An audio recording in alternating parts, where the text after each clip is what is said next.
Hi friends, आप सभी का आपको चैनल एमआरएफ एजुकेशन में स्वागत करते हैं। जैसा कि आप लोग को मालूम है कि कुछ दिनों से मैथ की क्लासेस चल रही हैं जो आने वाले एग्ज़ाम में बहुत महत्वपूर्ण होंगी। तो आज का टॉपिक है प्रॉफिट एंड लॉस से, लाभ और हानि से। तो आइए इस क्वेश्चन को हम लोग स्टार्ट करते हैं। एक दुकानदार वस्तु को क्रय मूल्य से 20% अधिक अंकित करता है, 20% अधिक अंकित करता है तथा बेचते समय 10% की छूट देता है, 10% की छूट देता है। तो दुकानदार का कुल लाभ प्रतिशत कितना होगा? दुकानदार का कुल लाभ प्रतिशत कितना होगा? जाहिर सी बात है, जब भी परसेंट की बात हो तो हम लोग क्या मानेंगे? 100। क्रय मूल्य कितना होगा? क्रय मूल्य हम लोग मानते हैं कि क्रय मूल्य 100 होगा। क्रय मूल्य कितना होगा? क्रय मूल्य 100 होगा। और दुकानदार क्या बोल रहा है कि एक दुकानदार वस्तु को क्रय मूल्य से 20% अधिक अंकित करता है। क्रय मूल्य 100 है लेकिन वो मार्क प्राइस कितना होगा? 20% अधिक, क्योंकि मार्क प्राइस में हम लोग 20 जोड़ेंगे घटाएंगे? 20 जोड़ेंगे, क्योंकि यहाँ पे अधिक बोला है। तो 100 प्लस 20 बराबर 120। कितना होगा? 120। तो मार्क प्राइस कितना हुआ? 120 हुआ। अब क्या बोल रहा है कि बेचते समय 10% का छूट देता है। तो छूट किस पर देगा? मार्क प्राइस पर देगा या कॉस्ट प्राइस पर? मार्क प्राइस पर देगा, अंकित मूल्य पर देगा। ठीक है, तो बेच रहा है, बेचते समय 10% की छूट दे रहा है। तो एसपी कितना होगा? 120 इंटू 10% की छूट दे रहा है तो 100 में से 10 माइनस करेंगे। जब 100 में से 10 माइनस करेंगे तो कितना होगा? 90 होगा। 90/100। ठीक, अब 0 से 0 काटेंगे, 0 से 0 काटेंगे। 12 नवा कितना होता है? 108 होता है। 12 नवा कितना होता है? 108। बेचा कितने में? 108 रुपये में। और कितने में क्रय किया था? 100 रुपये में क्रय किया था और बेचा 108 रुपये में। कितना प्रॉफिट हुआ? प्रॉफिट कितना हुआ? 8 रुपया प्रॉफिट हुआ। कितने पर? क्रय मूल्य कितना था? 100 रुपये पर।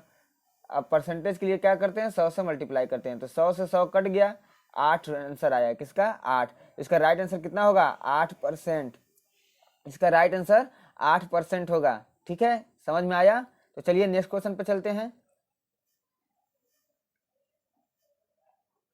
एक दुकानदार वस्तु को क्रय मूल्य से 40% अधिक अंकित करता है। देखिए यहाँ पे दुकानदार क्या कर रहा है? क्रय मूल्य से 40% अधिक अंकित कर रहा है और 20% का छूट दे रहा है। तो क्रय मूल्य हम लोग कितना मानेंगे?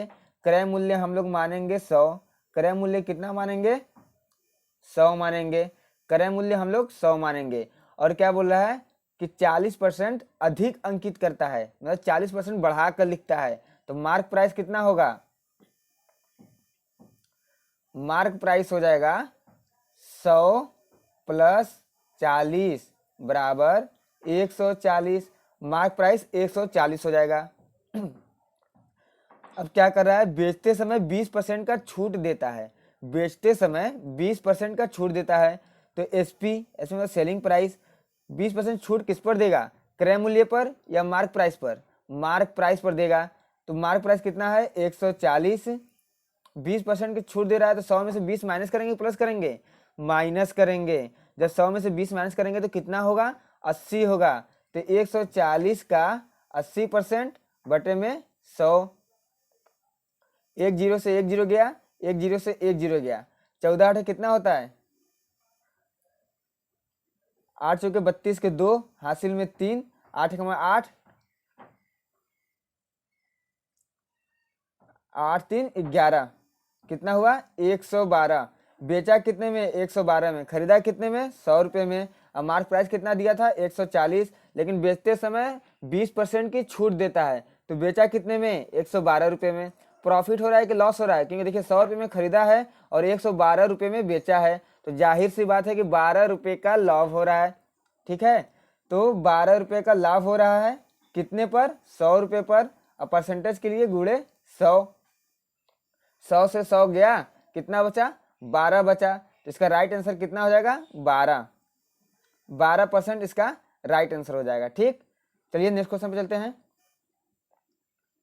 ये क्वेश्चन आप लोगों के लिए होमवर्क देते हैं। देखिए क्या बोल रहा है कि एक दुकानदार वस्तु को क्रय मूल्य से 30% अधिक अंकित करता है और बेचते समय 10% का छूट देता है। 30% अधिक अंकित करता है, लेकिन बेचते समय क्या करता है कि 10% का छूट देता है, तब दुकानदार का कुल लाभ प्रतिशत कितना होगा? दुकानदार का लाभ प्रतिशत पूछा है, तो आप लोग सीपी कितना मानेंगे? सीपी मानेंगे 100, सीपी मानेंगे 100 और 30% अधिक अंकित करता है तो मार्क प्राइस कितना होगा? मार्क प्राइस होगा 130। अब इसके आगे को क्वेश्चन को सॉल्व करके कमेंट बॉक्स में कमेंट करके इसका आंसर जरूर बताइएगा। ठीक है, आप लोग को यह वीडियो कैसी लगी कमेंट बॉक्स में कमेंट करके जरूर बताएं। अगर यह वीडियो आप लोग को अच्छी लगी हो तो लाइक और सब्सक्राइब करना ना भूलें और अपने दोस्तों में शेयर करना ना भूलें। आप सभी को यह वीडियो देखने के लिए बहुत बहुत धन्यवाद।